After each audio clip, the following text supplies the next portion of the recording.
What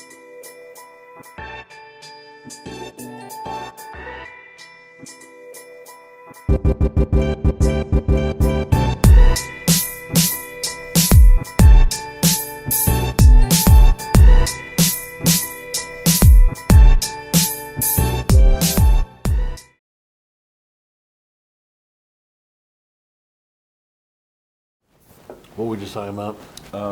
Building for the OEM. So realistically, the OEM they have to paint a big brushstroke. They have to cover, extremes on both ends. Yep. And then on top of that, the user in the middle. Yep. Who,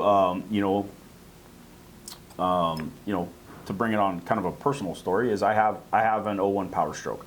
It annoys me to no end that there is a high idle feature in cold ambient weather.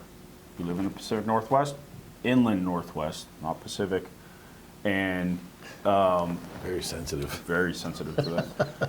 And I don't, when the oil temperature is under 100 degrees, I don't want it. I don't want it at 800, 900, 1,000 RPM. Oil pressure's through the roof. It's bouncing off the regulator. It's bouncing off the relief. It's just not good for the engine, right? I want full flow, and you can accomplish that easily with stock RPM, with idle RPM. With 700, 800 RPM. Yeah, there's no reason. There's no reason for that. And so, in minus 40 degree temperature, a guy hits the remote start, and and then everything shoots up. You got oil pressure 100 plus psi. You got fuel temperatures that are the simple heater at the bottom of the bowl ain't gonna cut that kind of gel. Right.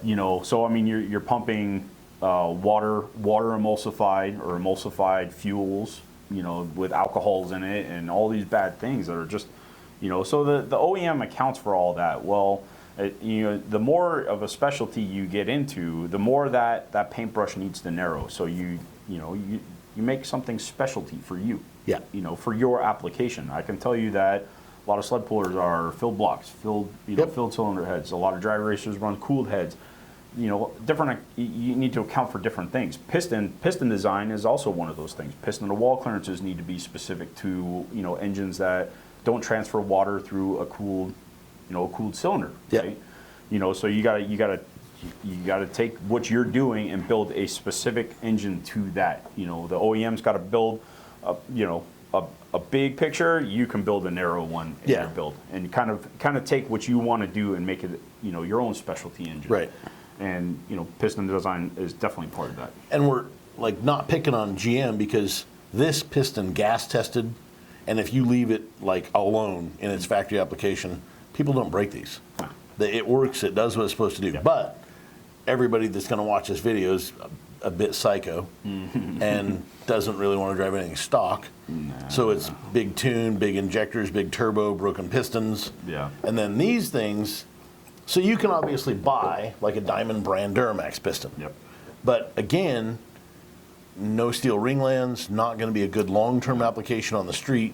So if you're buying a Diamond piston for a Duramax, it better be for something making 14, 1500 or greater than, and it's going to be something that you're pulling the fuse on, and you're either going to go sled pulling with it, you're going to drag racing with it, but not a street-driven truck. Yeah. Not going to cold start this with remote start. At your own risk. Plan at your own risk type thing. Now this is this oval wool, fingers wool piston. This is still cast piston. It's a nice little piece. I think it's cast. It's got to be. It's alloyed aluminum cast. Yeah, it's cast. But so, it leads a lot off the OEM skirt design and ringland design. But it looks like without looking at them all together in a real fashion, basically he just put more meat where it needs to be. That's exactly what he did. Which changes a lot of things. I'm sure that's a little bit of a complication. Wrist pin? Oh, it definitely did. Yeah. He fixed a problem. The cracked piston is no longer a problem. That's fixed. Yeah. He's put we've got a lot more meat, a lot more girth right here, and you can feel if you're holding the piston, you can feel that's got a lot more mass right there. It's super tippy. It favors that weight. Yeah. So he fixed the problem of cracking pistons. Love that. A lot of guys are running this thing on the street because it does have steel ringlands in it. Yeah. Coated skirts. Can you tell me why we coat skirts? It's usually for abrasion. Okay. So for micro abrasion or any kind of other metal transfers, you don't want aluminum transferring onto cast steels. You'll get a galling layer. So a lot of times that's for, it could also be for cold start in certain applications because oil doesn't stick very well in some, however cylinders lay. So it gives you an added cold start benefit where oil may not be sitting. So it's a V8 motor. We've got pistons in there at like a 40-degree angle or whatever. And a lot of times, and it's almost more relevant in gas engine world is where you'll get side loading on the piston because, for us, a lot of times the injector's shooting straight down, pushing straight down. Well, on a gas engine, you have a flame front and a quench area where it pushes across a face of something in an uneven fashion. So you get side loading. Yeah. So a lot of DLC coatings on side loaded side loaded applications, which a V8, technically speaking, is always side loaded because it's I don't want to say always, but it's always kind of laying over on its side. I could also see on that one because since it's an oval shape, you're always going to get a flame front that moves in a odd direction. Yeah. So maybe I don't know that the Duramax had that from the factory, but the whoever designed that piston might have added it as part of their standard design for the simple fact of side loading. Maybe he saw side loaded. Looking at this, you can see that there was some load. Like this obviously used piston. Yeah. And I'm borrowing it because we just did it. We had CAD drawings drawn for the engineering of the nozzles. Because when you use this nozzle in this, you're not putting the fuel where it needs to go in this bolt. Yeah, so it fixes a lot of problems, but it creates a problem of like idle haze and things like that. Yeah. But another problem that I see already, we do have some goofy loading going on between the two sides. Yeah, and that could be effect from the flame front because it's not traveling in in an outward even uniform direction. Yep. And then however you have to kind of you could so that one would be up towards the lifters. So is that one versus that one worse? It's kind of actually the top's even worse. So I mean it might. Theoretically speaking, it might actually be pushing harder on the top of the piston than it is on the bottom. Or maybe there's a starvation issue too. You could have oil not wanting to stick on the top. Yep. Which I'd be willing to bet. So we're working on. We've got one customer with 2 sets of custom nozzles that we've recently released. The math and geometry and of course SolidWorks drawings. We have this done. Like that's fixed. Yeah. We're going to put them in a motor. We're going to let him drive them, and then we're going to look to see, what the spray pattern actually looks like in the bolt to make sure that we're getting it where it needs to be and where we want it. And then if we need to move it by a half degree or a degree or 2 degrees, we can do that before releasing it into the wild. Yeah. But I would be willing to bet that very soon, once we get all that testing done, for everybody that's had any sort of my injector doesn't seem like it's the right size, it's idle hazy, it does this, it does that. I think we can fix all that. Plus, I'd be willing to bet that we're going to take care of some of this stuff as well.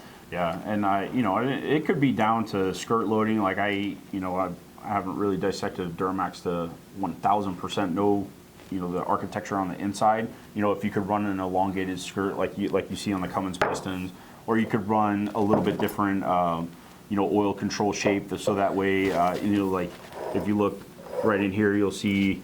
In fact, I think the other one has it a little bit better without the rings. You see these little pockets right here where oil can shed, and kind of do the same thing with these. If they could shed oil down, there's a couple different design aspects that these have. Piston cooling nozzle, like the returns on the oil control rings, they bleed to the inside, maybe not, and have them bleed to the outside. Gotcha. Just try and keep the outside of the piston wet. Yeah, and which some of them don't like because if they run a less parasitic or a less tensioned ring to cut down parasitic loss, then your oil control naturally suffers. Yeah. So maybe in this case the Duramax has a if they went to a Cummins style ring setup, maybe they would have a oil consumption problem. Yeah. I mean there's a lot of pistons are probably besides cylinder heads, pistons are probably one of the most designed aspect or sculpted part of the engine, easily. And that thing, I like that piston. I think it's going to be, I'm very excited, like, here soon, I'm going to buy one, because I really want to run one of these motors with, like, say a 200% over, like, because they're kind of, like a Duramax at 12, 14, 15 or worse, kind of fun. They were always our biggest competition when we were coming up through the sled pulling ranks. Yeah. You know, a guy showed up in a Duramax. You always checked his suspension just to make sure that you could go down the track all the way. Yeah. But you know, past that, you know, there was always a couple of them, and now they're starting to make their way into pro stock and or super stock. Yep, super stock. Yeah. You know, which is you know, good. And they're, you know, like obviously those guys are running, you know, a Diamond version, Diamond brand, same style piston, but yeah, I'm sure whoever's building big Duramax engines, we won't name names for that, but like, you know, I'm sure they're doing some pretty unique piston. I'd be willing to bet they're learning a lot. A And, lot. you know, Because that's uncharted territory. really. That evolution is They've been doing big. that for a few years now, but that's not been cheap, I'm sure. No. So, you know, one thing I wanted to mention was, I guess this is a good piston because it's very evident that this came from a factory 5-hole application. And when we put, say, an 8-hole in this style piston, it was a turd. Yeah. Wow. Wasn't any good at all. Yeah. I thought, man, the OEMs were too lazy. They didn't want to spend the time to put 8 spray holes in there. That wasn't anything to do with it. Like, I was dead wrong. Yeah. They were just trying to put fuel as deep in this pocket as they could to absorb and consume as many oxygen content as they could. Yep. And it worked out pretty well. Yeah. I will say that there is some left on the table. So recently, like camera guy Matt and I, Matt drove it before I did, but we put a 6-hole in this thing and ripped. Pleasantly surprised, huh? Very pleasantly surprised. Like, so every single 5.9, like after you drive a 6.7 for a while, you just get used to everything 6.7-ish. Yeah. And it's difficult to go back. Small block versus big block, right? It is. Like, you get in a 6.7, they're super quiet, you breathe on the gas pedal, they take off. Yeah. There's no rattle, they don't do anything stupid. Yeah. You get into a 5.9, like, you know, 03 to 06, 5.9 doesn't, I'm not picking on any one of them, but there's always a tip-in rattle. Yeah, and They feel lethargic at first. yeah. They don't really want to move.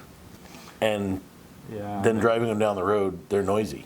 Yeah, and you could really kind of, I mean, there's a couple different ways to take that argument. Is one, a 6.7 is a sculpted block, so it's designed for NVH, noise, vibration, and harshness. So Okay. yeah, they're quieter. Okay. The difference between the 850 controller and a 2150, you know, 2100 and up is substantially different. Sure. And then bigger part of it is air profile, VGT turbo versus, you know, cylinder head design. You know, like there's instant air in a 6.7, and it's a big breather.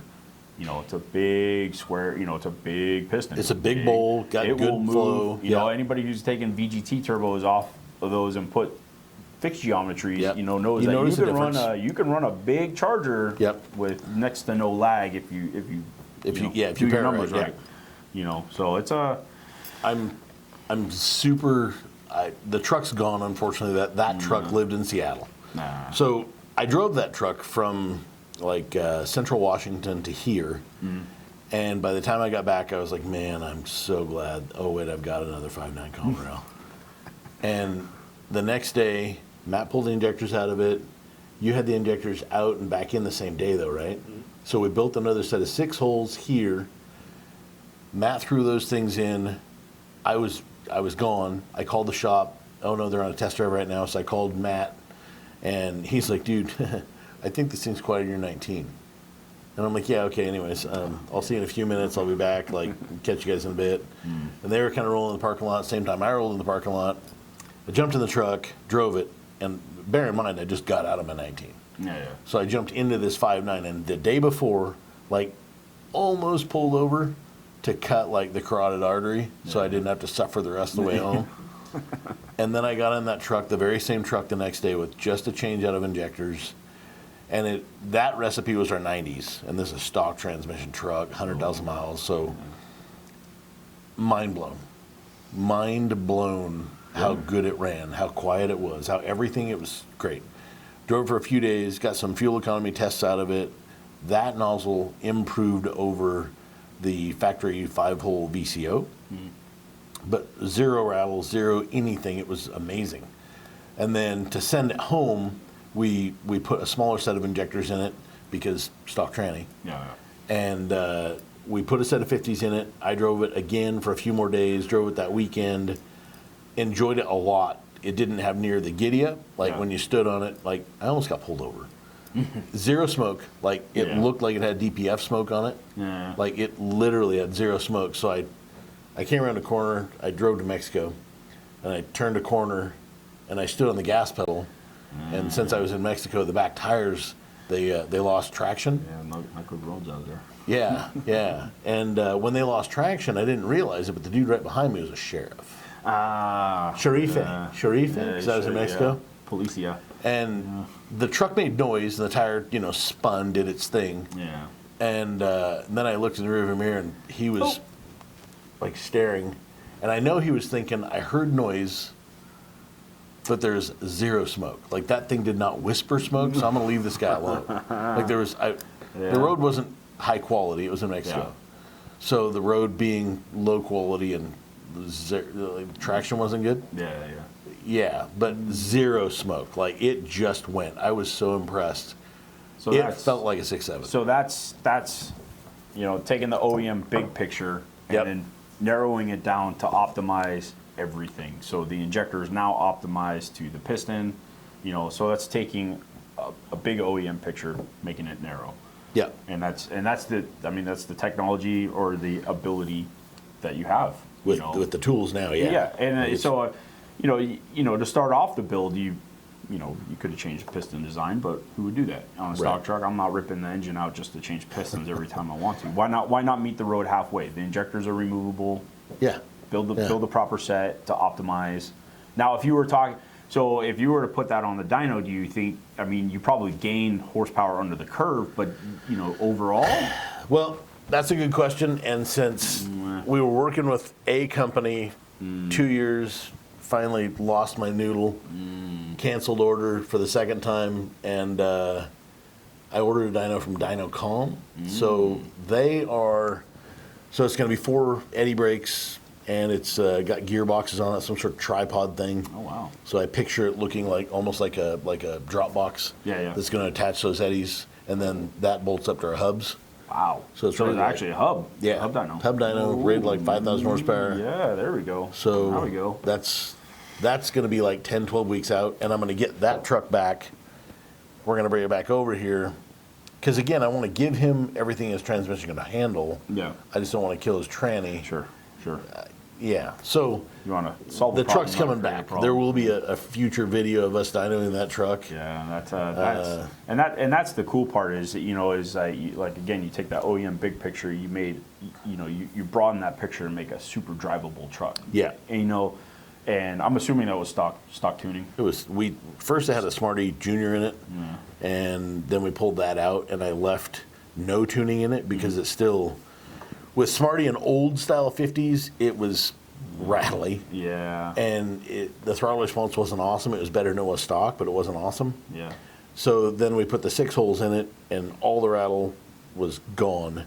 Was the rattle because the five holes are basically just making a cold flame front, and it gets kind of like almost like a fuel knock? I don't know.